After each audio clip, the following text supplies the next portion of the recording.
Jumpa lagi di channel K3, Koki Keluarga Kita. Tempatnya berbagi resep standar, berbagi tips, dan berbagi keterampilan praktis. Sekarang memasak jadi lebih mudah karena sudah ada lebih dari 210 resep standar di channel ini. Mau bikin apa hari ini? Tinggal cari resepnya, lalu ikuti langkah-langkahnya. Dengan resep standar, maka siapa saja bisa membuat masakan sehari-hari, camilan, makanan tradisional, ataupun minuman yang segar.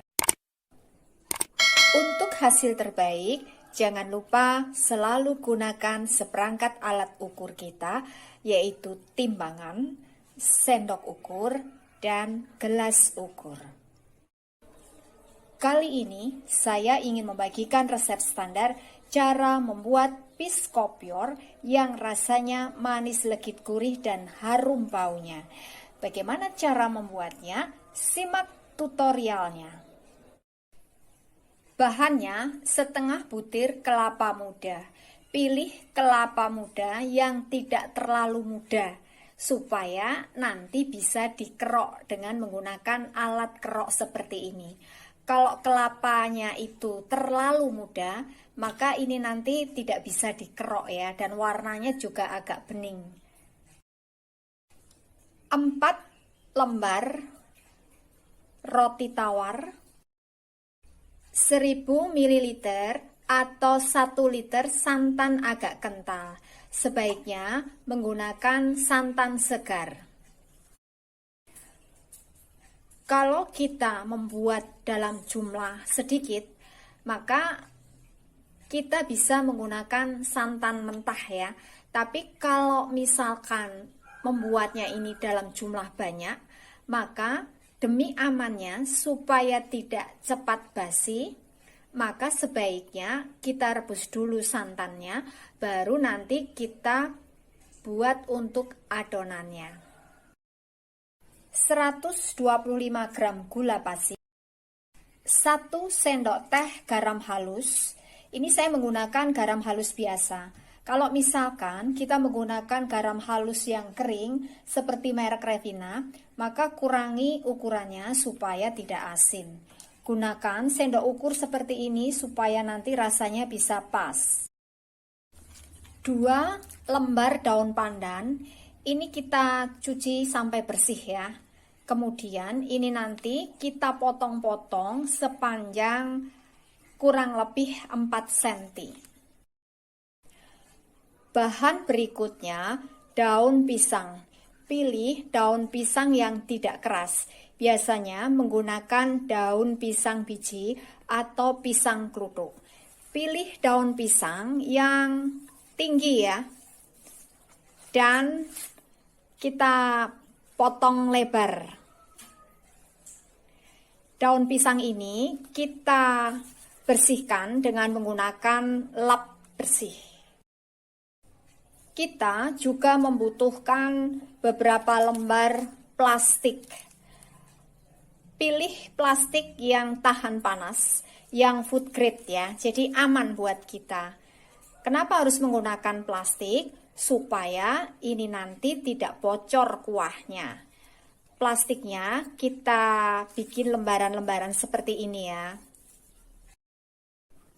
Langkah pertama, roti tawar ini kita potong-potong. Boleh kulitnya ini kita sisihkan ya. Tapi kalau saya lebih senang saya ikutkan ya, biar nanti ada warna coklat-coklatnya. Ini kita potong agak kecil ya. Jadi ini dibagi 2. Kemudian saya bagi 3 ya. Seperti ini.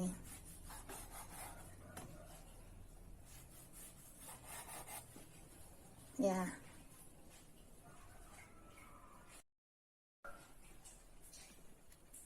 Ini hasilnya ya, roti tawar yang sudah kita potong agak kecil. Langkah berikutnya, campur santan, gula, dan garam ya. Ini kita aduk sampai gulanya larut. Pastikan gulanya betul-betul larut ya. semua bahan sudah siap, lalu kita bungkus. Cara membungkusnya, ambil selembar daun pisang, lalu kita alasi dengan selembar plastik, alasi lagi dengan daun pisangnya. Ini bagian yang hijau ada di dalam. Kemudian kita letakkan daun pandannya seperti ini.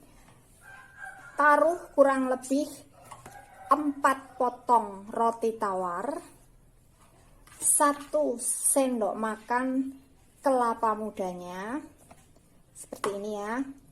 Baru tuangkan kuahnya.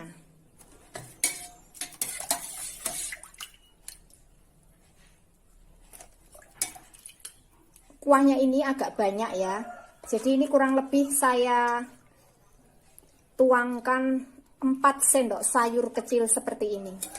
Lalu ini kita bungkus, hati-hati ya, karena ini ada kuahnya.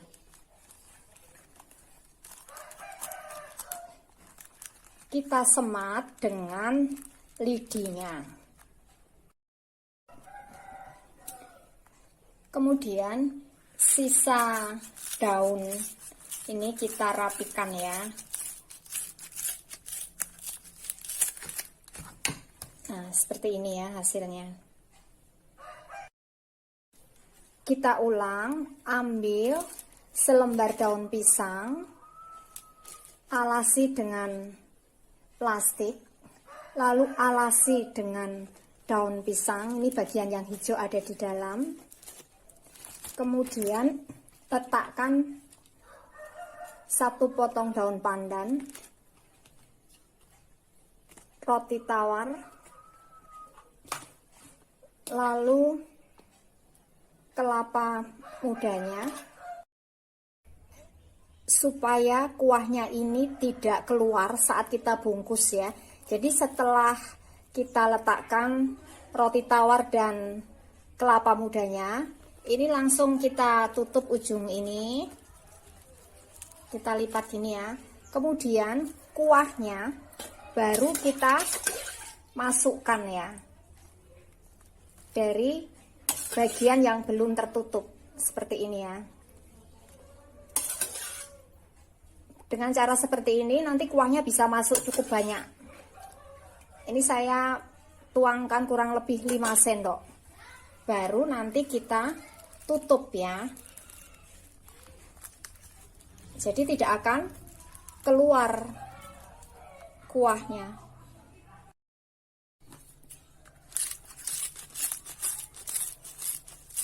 Lalu kita rapikan ya. Lakukan hal yang sama sampai semuanya selesai. Ini yang sudah kita bungkus ya, siap untuk kita kukus. Kita kukus sampai betul-betul matang, sampai daunnya berubah coklat. Satu resep ini bisa jadi 6 hingga 8 bungkus. Ini sudah matang karena daunnya sudah berubah warna ya. Ini tadi saya kukus kurang lebih 25 menitan. Nah, ini hasilnya biskopior yang sudah jadi. Ini rasanya manis, legit, gurih, dan harum baunya. Ini adalah resep standar. Jadi, kalau kita ingin membuat dalam jumlah banyak, maka tinggal kalikan bahan-bahan yang ada di resep ini. Kalau kita membuat dalam jumlah banyak, maka supaya tidak cepat basi karena terlalu lama menunggu dibungkus, sebaiknya gunakan santan yang matang. Dengan resep standar, maka siapa saja bisa membuat biskopior yang rasanya manis, legit, gurih, dan harum baunya. Terima kasih telah menonton video ini.